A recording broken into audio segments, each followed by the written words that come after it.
The elements of architecture vary throughout the vehicle. You have obviously the powertrain, which is a major element of the architecture. You have the suspension system. You have even the HVAC system. One of the more intricate elements that we have right now is the electrical architecture. And so as we look to take on some of these new advanced systems like night vision, the large displays, the cluster, the heads-up display, some of the autonomy features, the advanced safety and technology, the old system wouldn't be able to do that. What we have going on in the new Grand Cherokee is the new Atlantis Architecture. That Atlantis Architecture is built up based on 3 PDCs. The current Grand Cherokee only has 1. Those are power distribution units that are placed strategically throughout the vehicle, one in the engine box, one in the mid compartment, and one in the rear of the vehicle. And what that does is basically act as a meshed network that allows the system to operate extremely fast and have seamless communication, so we can take advantage of some of these systems such as the Uconnect 5.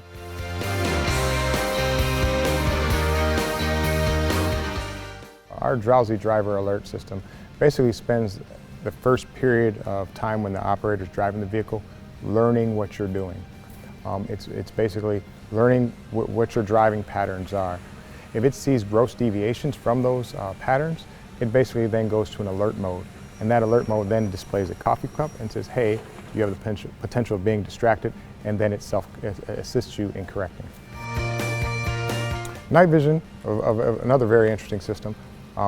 That system really consists of an ECU, an electronic control unit, and a camera placed at the front of the vehicle. And that camera basically goes out and takes imagery and basically translates it into heat signatures. If the vehicle senses that obstacle or person or animal is in front of the car, it will identify them as red and put a red box around them. If that person is in proximity to become a potential threat to your path, it will basically put a yellow box around you.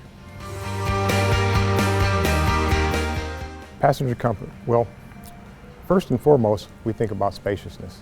So we brought in the third row. And upon third row, we wanted to create the best third row experience. First thing is, how do you get in the car? Ingress and egress. The tip and slide seat affords us the opportunity to leave the child seat in. In addition, we allow the second row seat to be slidable, so it can move forward and aft and provide maximum space so a person can get into the car. And comfort isn't always a physical attribute, sometimes it's an emotional attribute. And so you just want to see what's going on. So we have our rear view camera, which will allow you to look in the back of the vehicle and monitor your children, monitor your other occupants, and stay engaged with the whole experience. When you look at the second row also, when you contrast that to a WK, there is actually an extra 2 inches of foot room, in addition to that seat being adjustable. So a lot of attention was paid from the second row back to make sure it's the most awesome experience a person would have.